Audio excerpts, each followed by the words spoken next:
For years, educators have talked about the relationship between math and music. Counting, rhythm, scales, intervals, they all have a math connection. And at Western New England University, they have started a new class, Math and Music. I was joined in studio by Professor James Morgan, the director of the Math Center and a musician himself, Alicia Pronovost, a student, and Amelia Peterson, a professor of music, to find out more. We began with the idea that artists use a medium for their work. So a painter might use a canvas, a sculptor might use rock or clay to form their work. And we realized that musicians use time for their medium. And so a musician paints in time. And since time is a measured, quantifiable thing, mathematics is not far behind. And math being the language of measurement and time, it's a natural connection between the two subject areas. We did some research on math and music courses around the country, and we found that there were a few being offered. It's not very common. And the courses that are offered at various institutions tend to ask of the students a higher level of baseline knowledge. So a lot of music theory, a lot of mathematical knowledge. And we decided going into this that it would make sense to begin at square one and give the students a level playing field and present all of the necessary information, which makes this a very unique offering. So anybody can take this class? Because when you bring it down to square one, you're speaking my language right now. It can be overwhelming when you're thinking, oh my gosh, music theory and math at the same time. But I mean, to join those together is just so helpful for students. You know, as a music educator yourself, hopefully. How helpful is it? I think it's the most helpful way to approach music and math study. It, for some reason, is socially acceptable to say, I hate math, or I'm not good at math, I'm just bad at math. And I was a person who would claim that myself until James pointed out to me all the overlaps between music and math, and I thought, oh, I see. So offering a course that provides music as a way into math makes it more user-friendly.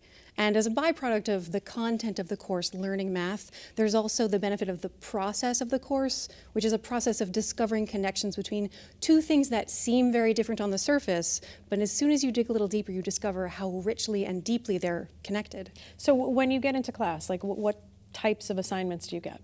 There's kind of two halves of it. It's all connected, but it you know, especially right now where we are in the semester, there's, you know, there are all the music assignments that we're getting, just learning, you know, basic music reading and how the notes work and how everything, you know, and just the basic math of music. And there's the other side where we're learning programming and the basic computer language and how to talk to the computer and get it to, you know, starting to get it to make music. So are you writing songs or like little things? Right now we're still kind of in the, I don't know, I look at it as we're still kind of in the baby stage of, you know, well, let's play around with this and make this little, you know, tune or something. So we're not like making, you know, full symphonies or like, you know, or anything like that. But yeah, and it's all code that we're learning on the math side of things as I look at it. And, you know, just kind of learning that initial language of how to talk to computers and get it to do what you want. Did you have a musical background prior to taking this class? Could you read music and play? I did. I started learning music when I was 5 years old, just playing around on the piano, had, you know, semi-formal lessons, and my sister actually taught me a lot about music. Then when I was 9 years old, I started singing, and I actually still currently sing with the Springfield Symphony Chorus. So you're a big shot. In this class. Not really. We have a star. That's right. She was burying the lead. Go ahead. Yes. It sounds a lot fancier than it is, but it's a lot of fun. So you know, So you have to be a good sight reader. You kind of have to be like.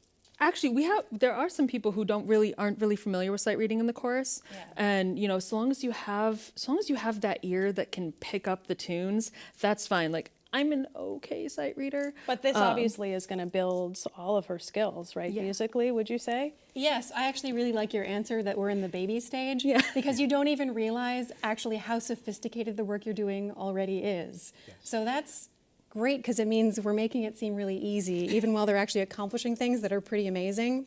The class is about evenly divided between students who are really comfortable with math and coding and students who are pretty comfortable with the music stuff. but for both of those populations, they're being challenged on both subjects. So Yes. the baby Agree. stage of composing like little bits of melody and making them connect to each other and finding a way through a composition is actually a really sophisticated thing to accomplish. But I'm glad that we're making it seem so easy that it's, oh, this is just the beginning. Well, because I feel like I can see how it's eventually going to get even more complicated to like really complicated pieces of music. And right now, I'm just playing around with, at least for my, experience, I'm just playing around with, little melodies and figuring out how to transpose them into something the computer can understand and get it to play it back to me. Like, you're making me dizzy right now. Like, this sounds so high end, but these baby steps that she's going to be composing, I mean, this is fantastic. Yeah. It's funny because in the very beginning it felt like, my brain was on fire, Right. but I'm starting to get more comfortable with it. And I know you're a musician as well. Tell me the instrument that you play. I've played bassoon for about 38 years now, and most recently have been involved with the Keene Chamber Orchestra up in Keene, New Hampshire. Okay, so talk a little bit about just how math and music help students grow and flourish in all subjects. Well, Amelia mentioned earlier that it's a sort of socially acceptable thing to say, I hate math, I can't do math, and it's always made me kind of sad because when I talk to students and ask them what are the elements about math that make them not happy with it, it turns out that those are the exact reasons why I love math, but just flipped on their heads, like turned upside down. And I see math as a highly creative subject, and unfortunately it's not often taught that way. No, because creative is not something that comes to mind to me. But it is immediately what comes to mind to me when I think of mathematics. And so this class offers a way to really highlight that notion of creativity. Just as an example to show these connections between math and music, if you look at the interval of the octave, which is a fundamental interval in music, it is ubiquitous across all cultures. Every culture on the planet recognizes the octave. And the mathematics behind what makes an octave is very simple. And from that, we start to look at where that leads us, sort of a pathway, a branch of a tree, and we develop from that octave mathematical relationship the notion of overtones, and overtones gives way to notions of harmony, and harmony gives way to notions of tuning systems and various ways in which scales can be developed. It just goes on and on. And so now by adding technology to that, the possibilities are explosive. We can go anywhere with this, and we have the ability with the programming language to think about an idea and then actualize it right there on the spot. And I know you're offering this now, at Western New England, but you're thinking about having a program this summer. Tell us a little bit about that. Yes, so last summer we started planning what is called Mission Ignition, and it's an enrichment program for high school students. And while it was not possible to run that program last summer, we have the hope that it will be populated this summer, starting August 5th and running for a week, and then again on August 12th running for a week. And the idea would be to give students a chance to either do 1 or 2 weeks of a similar experience with programming and musical connections. There are other opportunities for students as well in this enrichment program that deal with law and the sort of CSI and crime scene investigation. So there's several other opportunities for students, but definitely the math and music component is there this summer. And would you encourage parents, if they have the opportunity, or certainly through their school systems, even if a kid's in high school, because I know sometimes kids have no interest, but to pick up an instrument if they can and give it a try?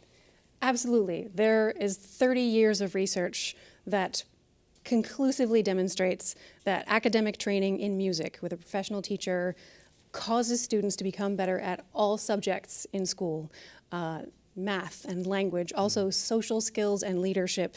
Students who learn music in school get better GPAs, are more likely to get into college. There's just no doubt at all that learning music is good for you.